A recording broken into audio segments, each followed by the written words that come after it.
So I was asked to read on page 84, and it's the 10th step promises, the bottom paragraph.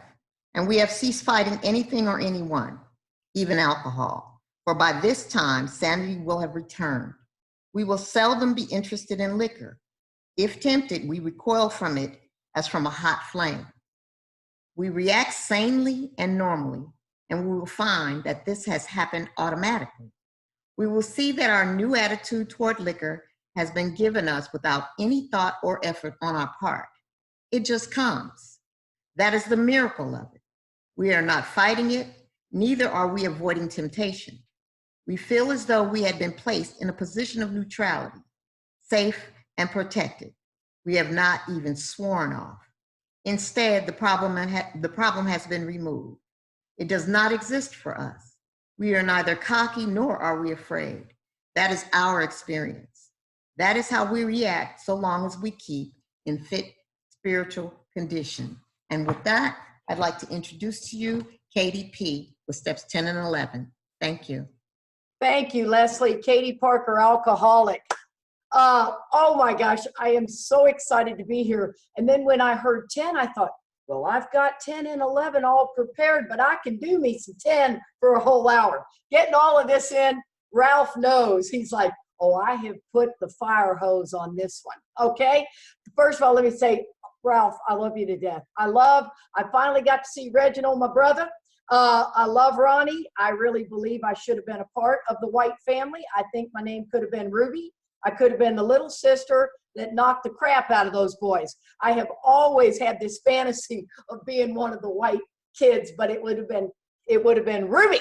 Okay, so I am so excited to be here. Let me tell you, Ralph, thanks for putting this on. It's always an honor to be asked, but when it's my posse that I run with and they ask me, I take that really very to heart. So I thank you, love you to death.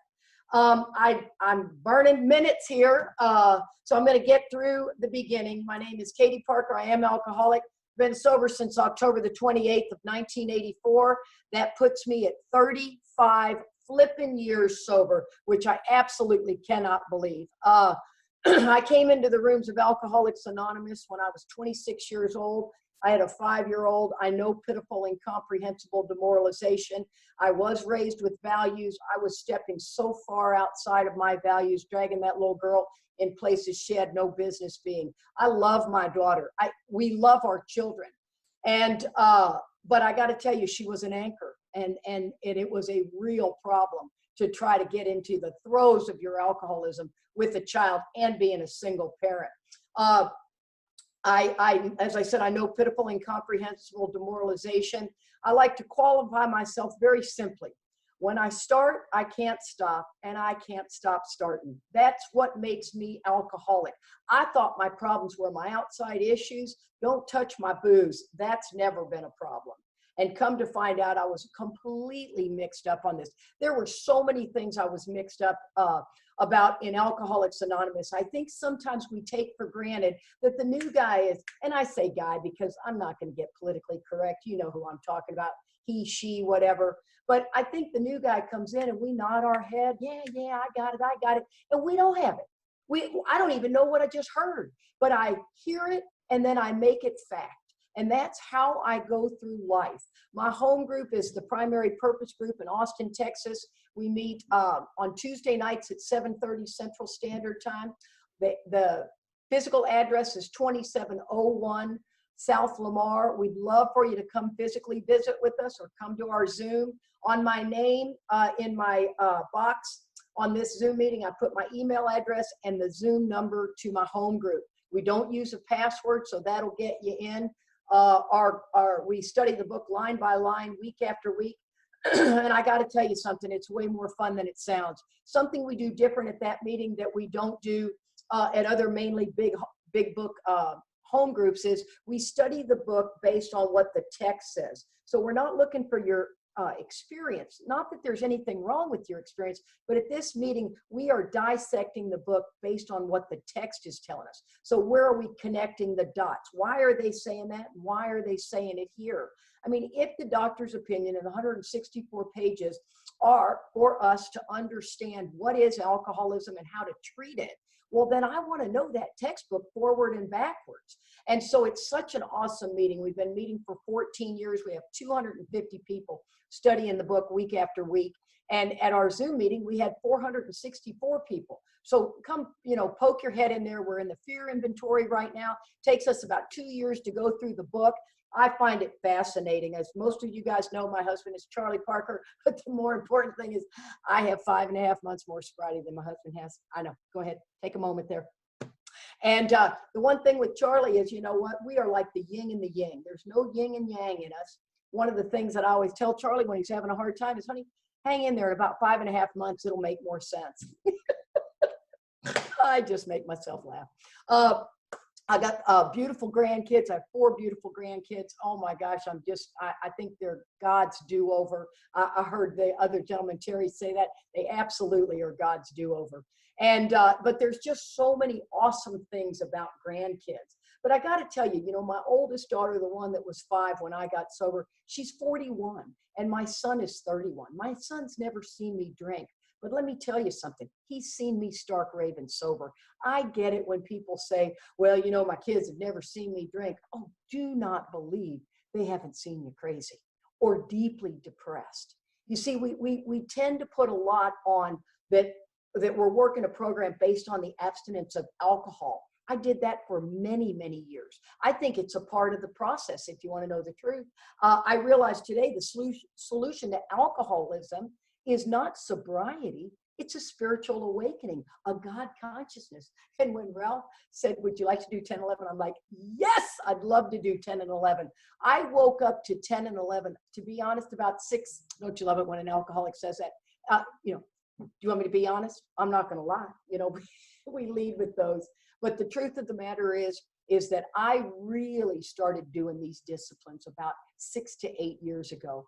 I had no idea that I wasn't doing them. So this is all my experience. My husband likes to say, I'm like taking a drink out of a fire hose. You get a little bit more than you were asking for. And let me tell you something, that's true. Okay. And for any of you guys that were born in the 50s or 60s, you'll know this term. Charlie goes, down, flicker, down. I'm like, because when I get revved up, man, I am ready to rock and roll. I also like to say I am merely the vessel to help you get connected to the power. I am not the power. I don't ever want to pretend like I'm the power. I don't know what house you should buy, what job you should take. My job is to help you get unblocked so you can hear the undeniable voice of God. Our book promises that our minds will be placed on a higher level, right? This virtual sixth sense is such a gift. Didn't even know it was possible. Now, let me tell you something else. The Big Book of Alcoholics Anonymous was named by the Library of Congress as one of the 88 books that shapes America. If you've never heard that, that should give you goosebumps. I'm telling you, remarkable. And when I came into AA, my first 3 years, I was about doing it all, the heavy lifting. I did 4 through 9. I was making my amends. Of course, I quit about halfway through because I was amazed before I was halfway through. But the truth of the matter is I loved the fellowship. I was all about staying sober, never really touched 10 and 11 much at all. And so my big book sat on the shelf for about 15 years. I said that at a conference one time with about 2,500 people, and there was a collective groan. And I go, oh, like your book hadn't sat on that shelf. Come on.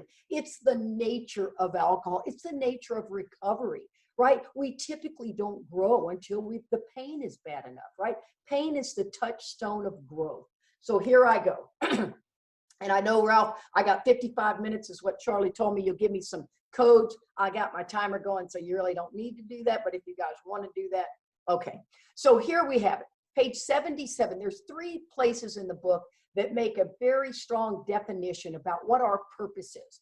Page 77, our real purpose is to fit ourselves to be of maximum service to God and the people about us, right? That's what our real purpose is. And fit means to adapt. Our primary purpose is to carry the message to the alcoholic. And the main purpose of our book is to teach you right, to show other alcoholics precisely how we have recovered is the main purpose of the book.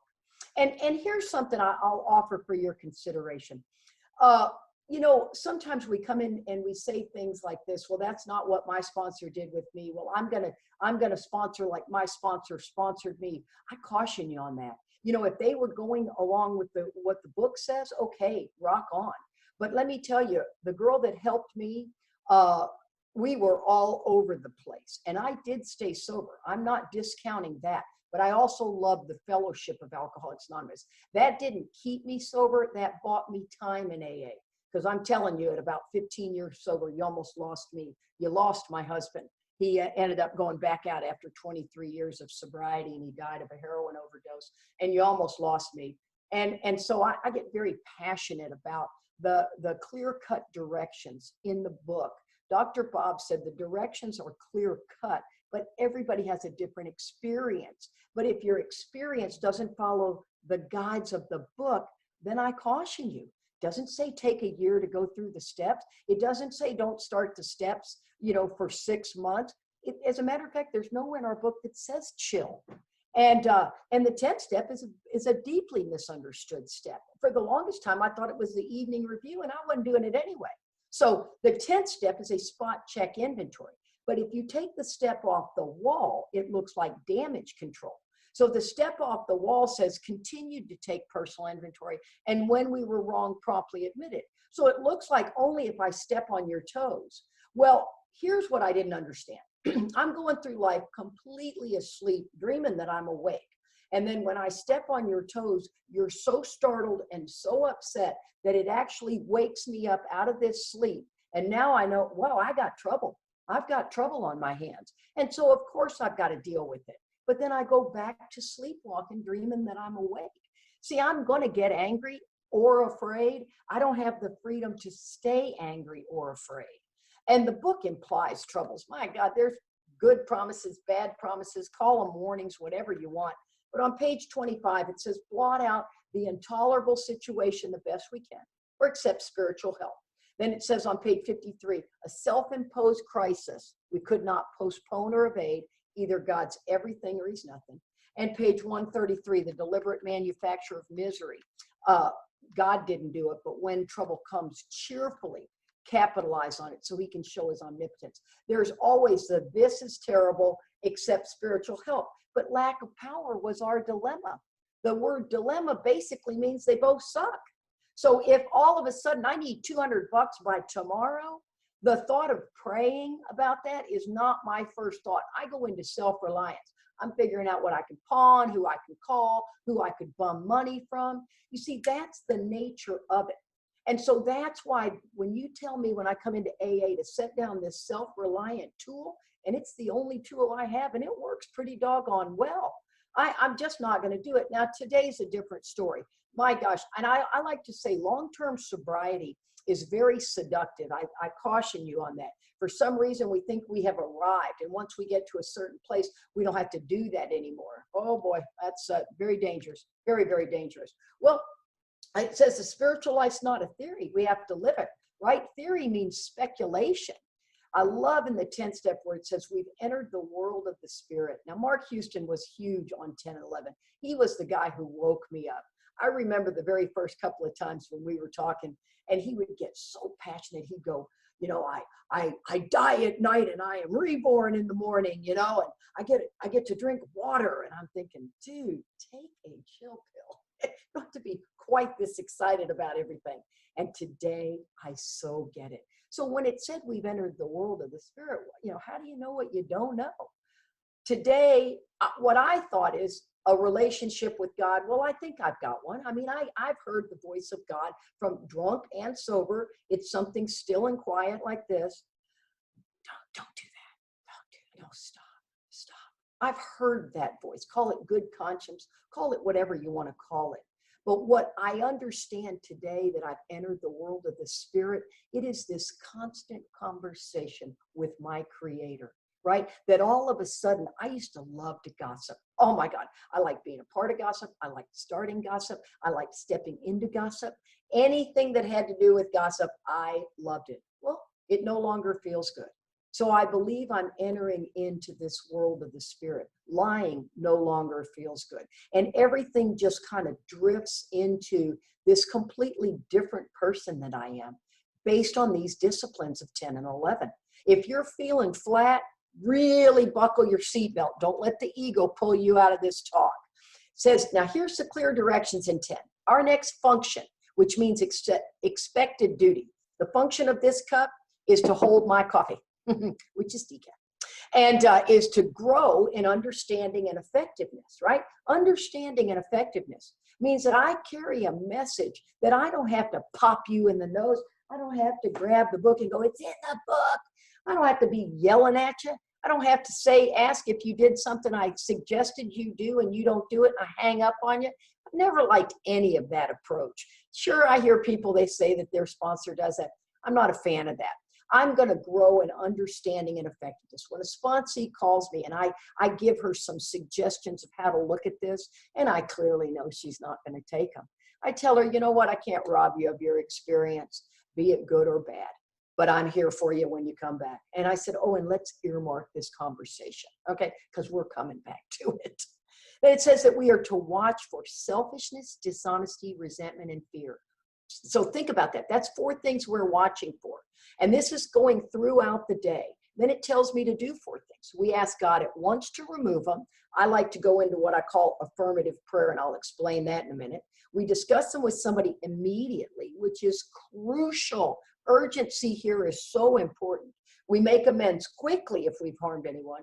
Then we resolutely turn our thoughts to someone we could help, not our actions. Well, I like to break those down. If we're not careful when we watch for these things, right? We're watching our thinking. Not once we just have to step on someone's toes. We're watching our thinking. And let me tell you something, that in itself is an incredible spiritual tool because your first thought is ugly. I mean, it's judgmental, it's ugly. And with this pandemic, whatever the heck we call it, holy smokes, have I been wrapped tight. I'm about done. You know what I mean? And then you're taking care of sponsees. It's like the suicide hotline. I mean, you name it, the whole deal. And so I don't want to just go, you know what, God, please remove this resentment. Please remove this fear. You got to go deeper than that. We're working on a relationship with the Creator, a real conversation. So there's 2 laws. I believe strongly in spiritual laws. There's 2 laws that govern asking God about our thought life. And I'm a fan of Emmett Fox. These laws, and all these laws are out of there. I've got my email. If you're interested, I'll email you the laws. But the law of substitution and the law of subconscious activity are in effect when we are trying to ask God at once to remove this thought. Now, here's the law of substitution. There are a few great laws that govern all things, just as there are a few fundamental laws in chemistry. We know that thought control is the key to destiny. And in order to learn thought control, we have to know and understand these laws. One of the great mental laws is the law of substitution. This means that the only way to get rid of a certain thought is to substitute another one for it. You cannot dismiss a thought directly. Did you know that? Yeah. You can only do so by substituting another one for it. When a negative thought comes to you, don't fight them, but think of something positive. Preferably think of God. But if that's difficult, because it can be, turn your attention to something quite different. Now that seems awfully simple, very difficult when you have to put it in action. Now this is the one that's going to just pucker your butt, man. I'm telling you, it's a dandy. As soon as it's the law of subconscious activity. As soon as the subconscious mind accepts any idea, it immediately begins trying to put it into effect. It uses all its resources, and they are far greater than is commonly supposed. It uses every bit of knowledge that you've ever collected, most of which you've totally forgotten to bring about its purpose. It mobilizes the many mental powers that you possess, most of which you never consciously use. Feel that butt pucker? Mm-hmm.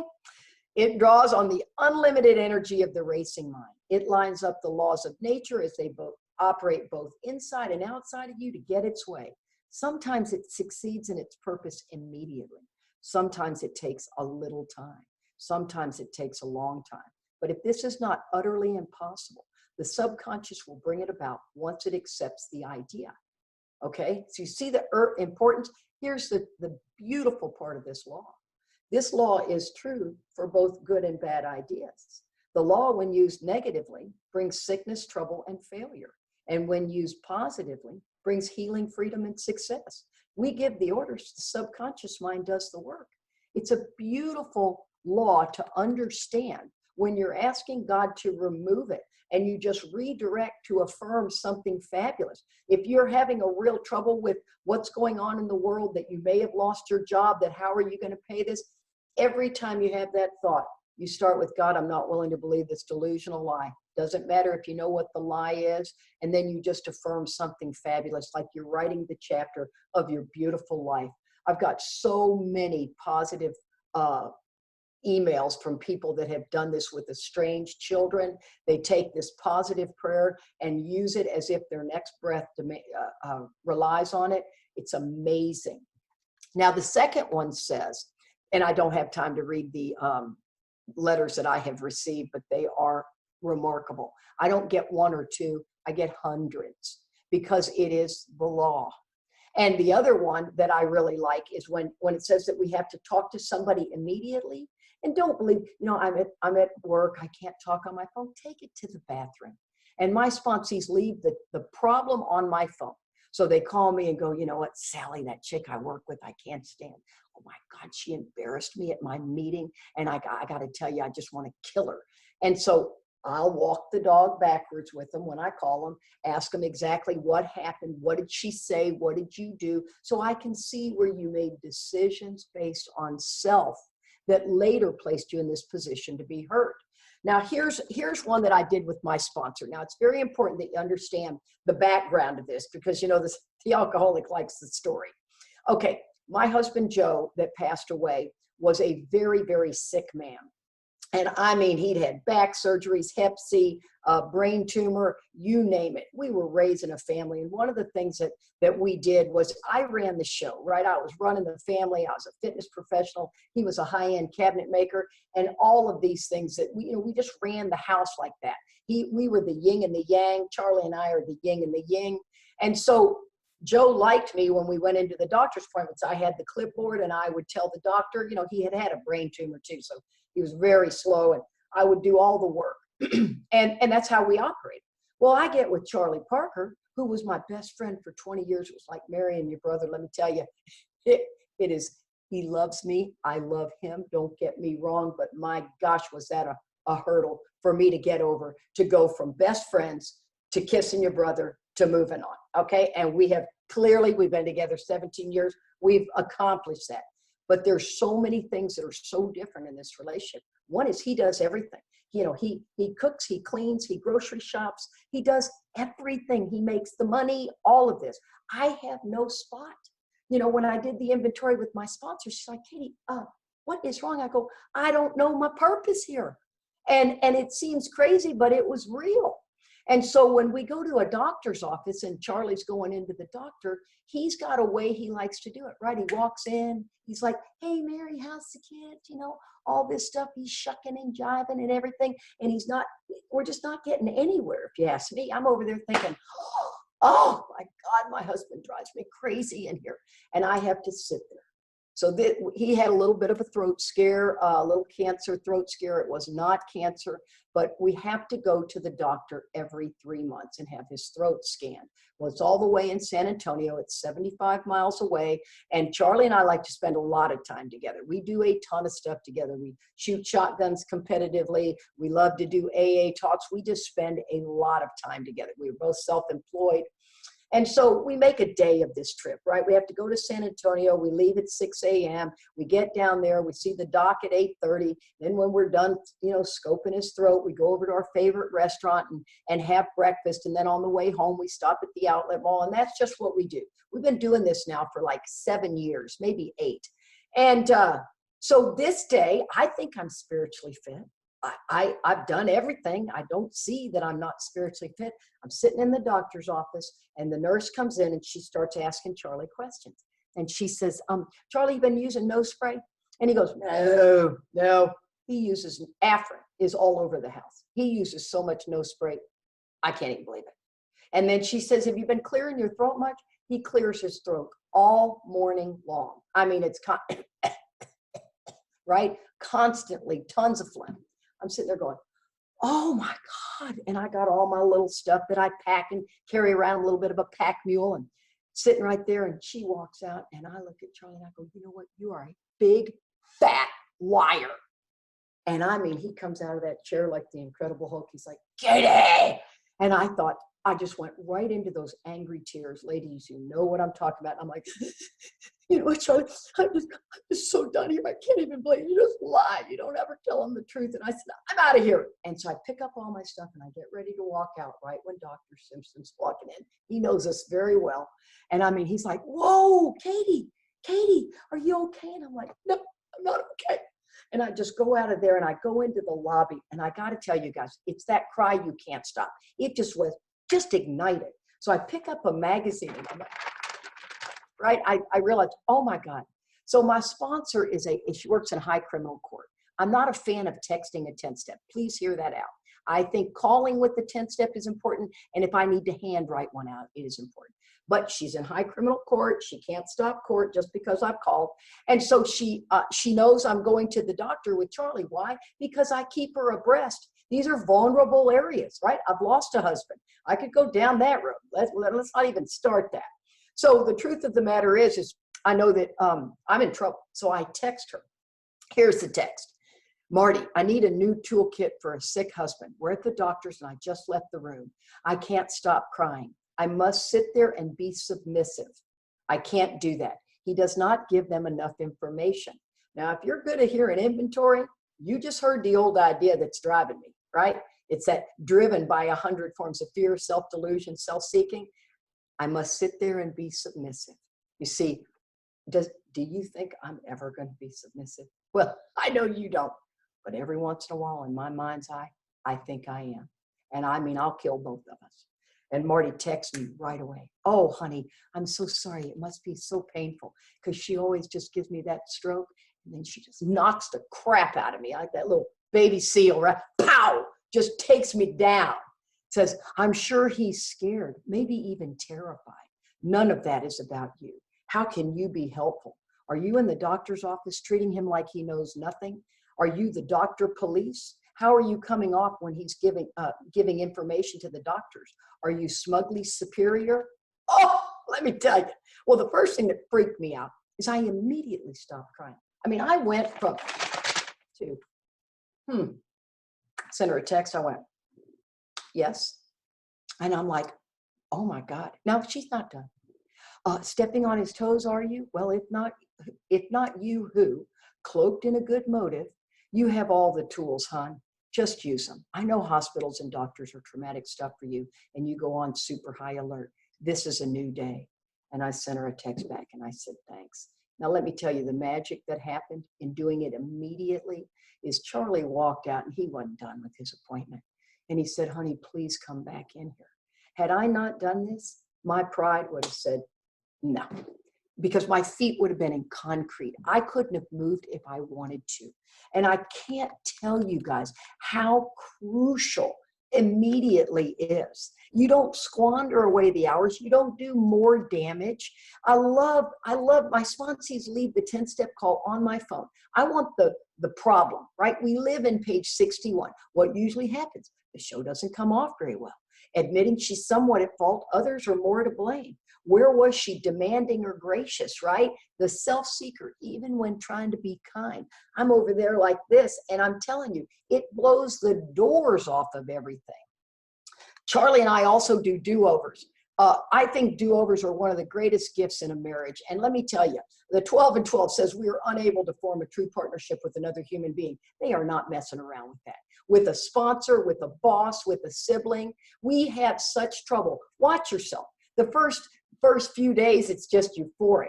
By 90 days, you're kind of bugging me, right? And then by 6 months, oh, I got to get out of here. That can be with a sponsor. That can be with a coworker. It can be with so many things. And so we do a lot of do-overs. And one of them is, Charlie, he says he's some of my best work. And that is true. We didn't get married for 7 years when we were dating. And he was my best friend for 20. He needed a tremendous amount of work to understand how to be married. I was married to Joe for 20 years. I know how to do marriage. And it's tough. It's very, very tough. So I'd been sitting in the chair at the salon for 3.5 hours. I walk in, he doesn't even notice. And I'm like, wow, Charlie, I said, this takes 3.5 hours. I'd like for you to say, wow, honey, your hair looks great. And he goes, you know what? Let's do a do-over. He goes, go back out in the garage. Go out in the garage. I go out in the garage. He goes, no, get in the car and everything. Okay, so I get out. I come walking in, and he goes, oh, my God, Katie, did you have your hair turned? Let me see. I'm like, well, yes, I did. Yes, I did. And I love it. My husband has taken that even further. He calls his sponsees, and he goes, call Katie. She had her hair done today. And they'll call me, and they'll go, Chad will say, hey, Katie, it's Chad. I had a question, but something feels different. Have you had your hair done? I'm like, oh, my God. I love it. Don't ever stop, right? It says love and tolerance of others is our code. That is a body of laws, right? Doing these things, because the beauty of a do-over is that you don't have to sit there and talk it to death. Just do a do-over, laugh about it, and rock on. Otherwise, we squander away the hours. I love it says on page 44, if a mere code of morals or better philosophy of life were sufficient to overcome alcoholism, many of us would have recovered long ago. But we found that such codes and philosophies did not save us. No matter how much we tried, we could not wish to be moral. We could not wish to be philosophically comforted. In fact, we could will these things with all our might. The needed power wasn't there. Our human resources as marshaled by the will were not sufficient. They failed utterly. That's like saying, I'm just going to be nicer to Charlie. I wish that worked. I call that chicken soup for the soul. AA. It does not work on us. It says, and we've ceased fighting anything or anyone. That's what Leslie was reading. Have you? Turn statements into questions. Money, weather, traffic. I always thought that position of neutrality felt okay, like Switzerland, right? There's neutral. Oh, it doesn't always feel good at all. It says we feel as though we've been placed in this position of neutrality. See, self-centered fear is my problem, not fear. Selfishness and self-centeredness shows up that I'm deathly afraid I'm not going to get it. I get it. Now I'm going to lose it. I'm afraid I'm not going to be able to buy the house. Oh my God, I qualify. Now I'm going to lose it. I'm not going to ever get that boy. Oh my God, I got that boy. Now I'm going to lose it. See, we're never okay with or without. It says this is how we react so long as we keep in fit spiritual condition. I don't have enough time to go in on that, but I got to tell you something. Being an athlete, Mark Houston said, you're an athlete, Katie. You know what it takes to be an athlete? And let me tell you, a lot. Oh my God. See how nice I look? This is a ton of work. He said, take those same disciplines into 10 and 11. So it doesn't matter if I don't feel like doing it. I do it, period. And let me tell you, it has changed my life. It tells me here it's easy to let up on the spiritual program of action and rest on our laurels, our past accomplishment. Oh, baby, we are headed for trouble if we do. For alcohol is a subtle foe. Don't be fooled. You're going to rest on your laurels. You can't miss it, right? What we have is a daily reprieve. I've never been comfortable with saying, I'm sober one day at a time, or somebody says, God willing, I'll be sober 12 years tomorrow. And I'm like, really? I go, are you that close to the edge? God willing. Sounds like it's earth-shattering, right? You can stay sober a long time in untreated alcoholism and be miserable. The bedevilment's on page 52.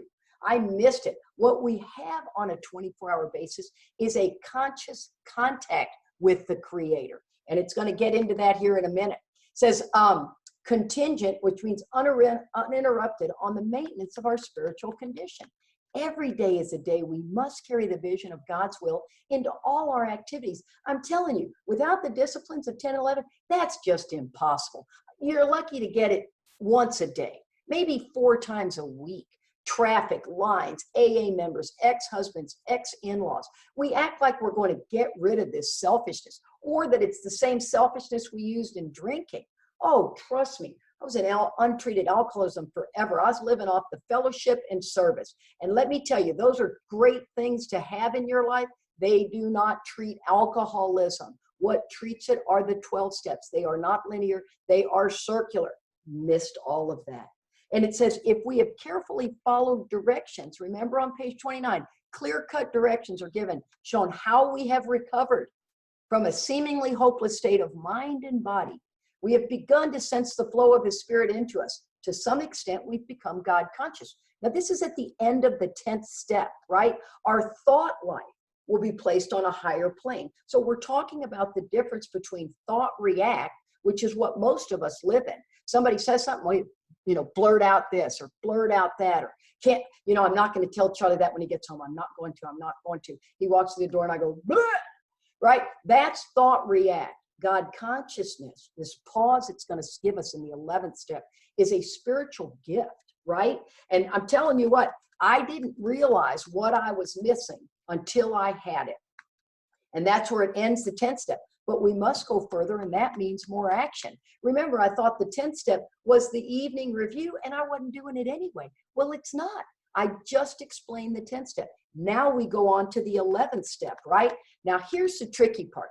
The 11th step starts at the bottom of the page, and it says, step 11 suggests prayer and meditation. We shouldn't be shy on this matter of prayer. Better men than we are using it constantly. It works if we have the proper attitude and work for it. Now, here's the key. That's at the bottom of the page. Then you flip over and it says when we retire at night. If you take it off the wall, it looks like prayer and meditation. I'm telling you, the one thing you don't want to miss is evening review. I tell people I'd rather see you do an evening review, thorough evening review. I like to write mine. I find it much more effective. I'd rather see you do that than prayer and meditation. Because what happens with prayer and meditation is you can read some great spiritual literature and feel so good and shut that book, put your hand on the doorknob, let the games begin, brother. Because I'm not even down to the second stop sign and someone has pissed me off, right? This evening review keeps my finger on the pulse of the barometer of this. Let me tell you, I don't know about you guys.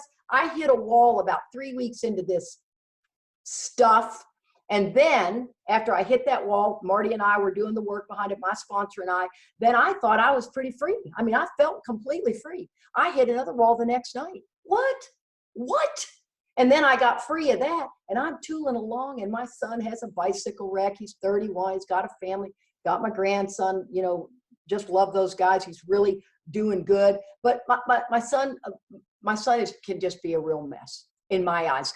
Now, I say that lovingly, but I raised him, and I get worried whenever he hurts himself that he likes to take the oxycodone. And I don't like that feeling. And he's going on a drug-seeking mission is what I see. He broke his collarbone, 5 ribs, and his elbow. Of course he's in pain. I don't like what I see. Joe was a heroin addict, and I just know he's got that tendency in him. And so I am a wreck for 4 days. And I mean, I am edgy. And boy, my evening review was 3 times as long. My morning prayer and meditation was an extra 20 minutes because I knew I had trouble. Now we're at the, 8 weeks into this deal. And thank God, I just kept myself out of situations that would be too dangerous. It's a must, what we must do. If I'm not safe to call back a sponsee that bugs the crap out of me, I'm not calling her back. I'm not going to take that risk that I may say something that I'm going to regret and definitely hurt her. She's going to not like it. So when it says that we have to have this proper attitude, what attitude are we talking about? It's on page 55. The attitude says we can only clear the ground a bit. If our testimony helps sweep away prejudice, any prejudice we have, that's anything I judge. Well, guess what? I don't know about you guys. I judge everything. Everything. My very first thought is always judgment. I'm on the hike and bike trail. This chick, everybody's out there exercising. This girl comes by with a peach outfit on. Well, she looked like she was naked running down there. And I thought, oh, girl, how in the world did you pick out peach for your skin tone? It's there. And I'm like, wow, God, I'm back on that edge again. It says, enable you to think honestly. Encourage you to search diligently within yourself. So we're going to enable you to think honestly. Do you believe the alcoholic mind is delusional? Yes, not denial, delusional.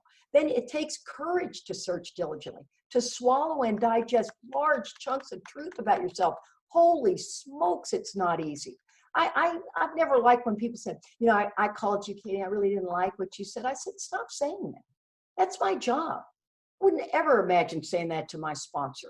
I'm swallowing and digesting because she's got the courage to do this with me, right? I mean, I understand you feel that way. I just don't need to hear it because you know why?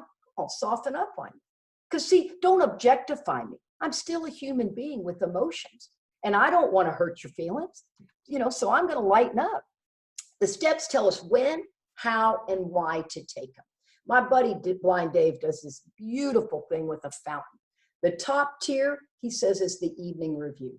The second tier is when the evening review spills over into morning prayer and meditation, right? This is the beauty. So we've got the evening review, then we've got morning prayer and meditation, and then that spills over into the 10th step, this drama of life where we're watching.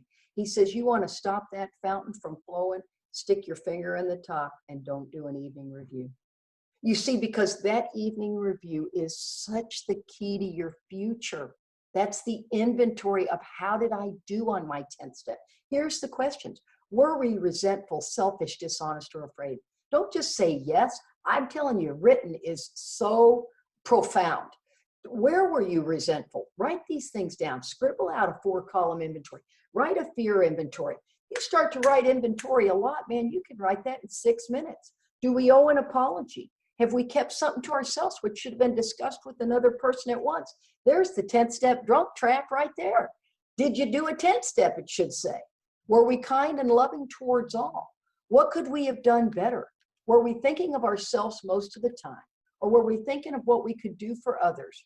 What we could pack into the stream of life? God dang, those are beautiful questions. Then there's a warning, but we must be careful not to drift into worry, remorse, or morbid reflection. Why? Because it makes me feel bad? No, it would diminish my usefulness to others. See, it says on page 19, the viewpoints and shortcomings of others is basically my guiding light.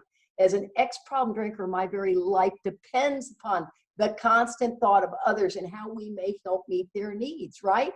Oh, which, by the way, Laura told me to say hi. So constant thought of others right there. Just saying. So when we're looking at this diminish our usefulness, then it says after making our review, we ask God's forgiveness and inquire what corrective measures should be taken. We ask God's forgiveness. Why? Because of the selfishness that we carry around. These are God's children that we're having these thoughts about, right? I'm not better or less than. We are all God's kids. And this corrective measure means to able to correct, right? So that's what I'm going to take into my on awakening. And now it says on awakening, let us think about our 24 hours ahead. We consider the plans for the day.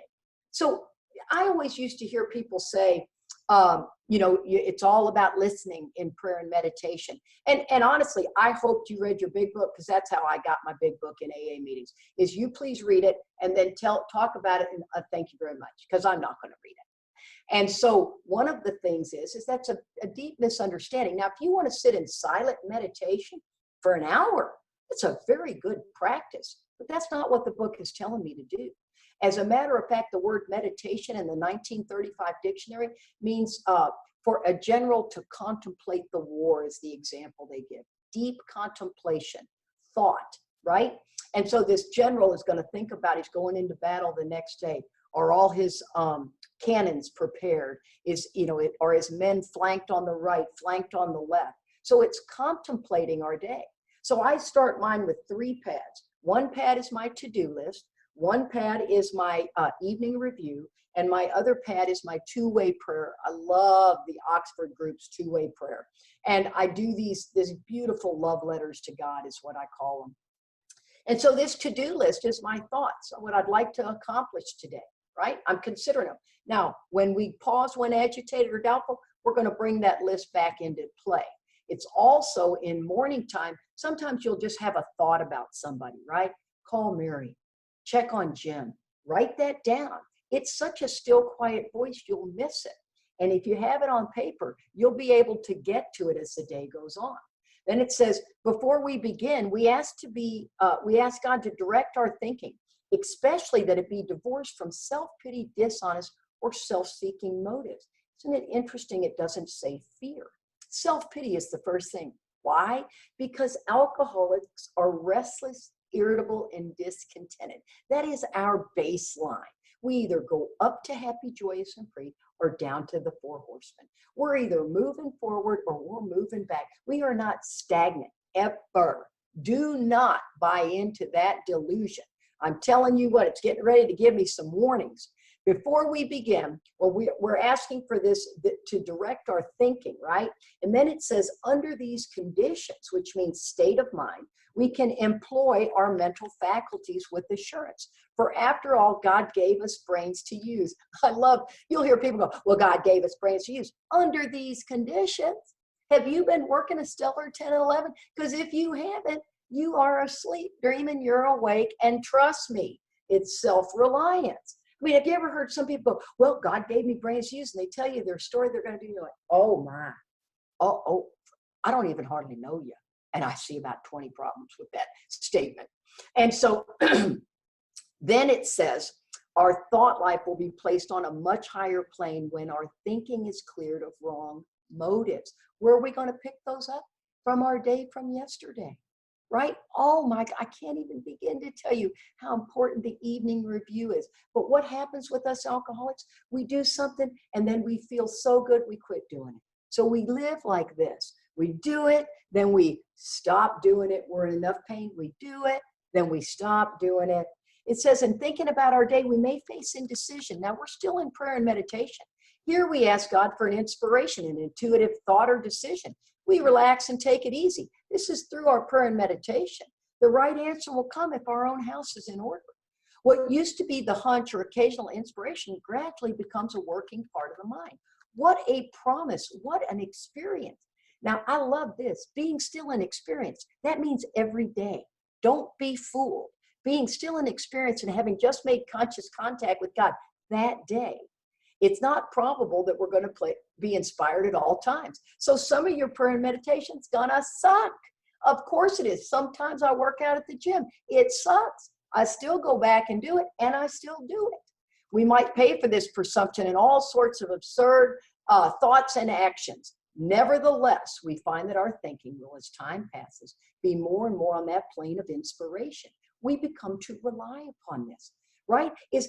I don't worry about gaining 25 pounds. I've been an athlete all my life. That's just not going to happen. And so when I do this, it's the exact same thing. I'm going to rely upon this. Some days are not going to feel good. Some days I may pay for that presumption and all sorts of absurd thoughts and actions, but not like I used to.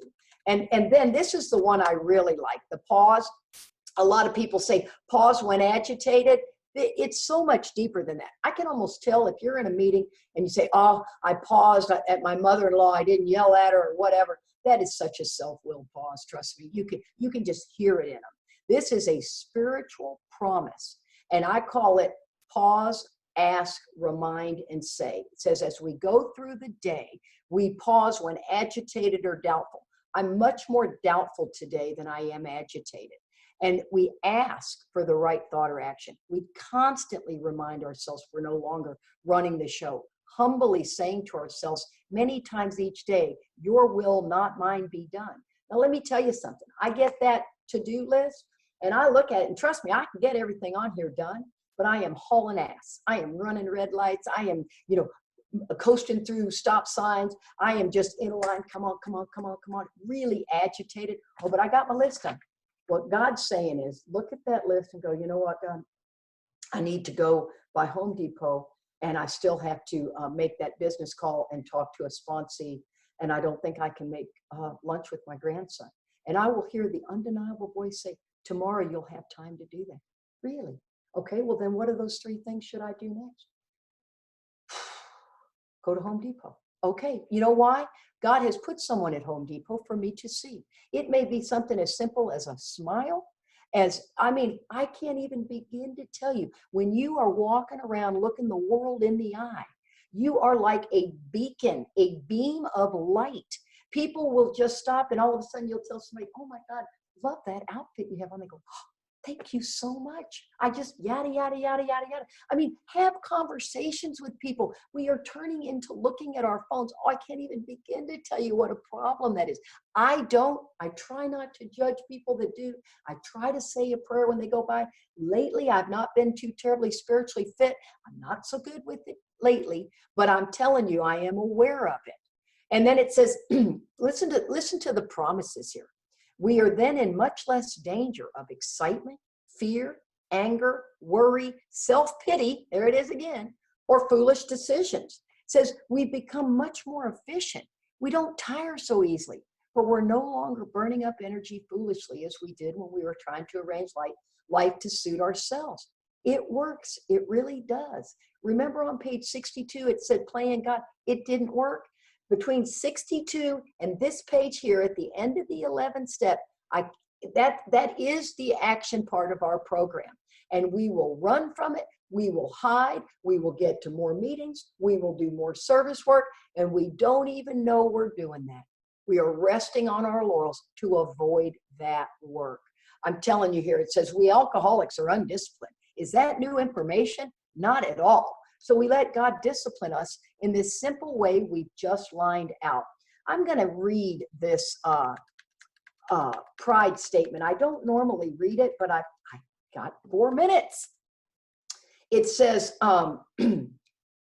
pride, my pride's always telling me it's protecting me. It's really trying to kill me. It says, my name is pride. I am a cheater. I cheat you out of your God-given destiny because you demand your own way. Sound familiar? I cheat you out of contentment because you deserve better than this.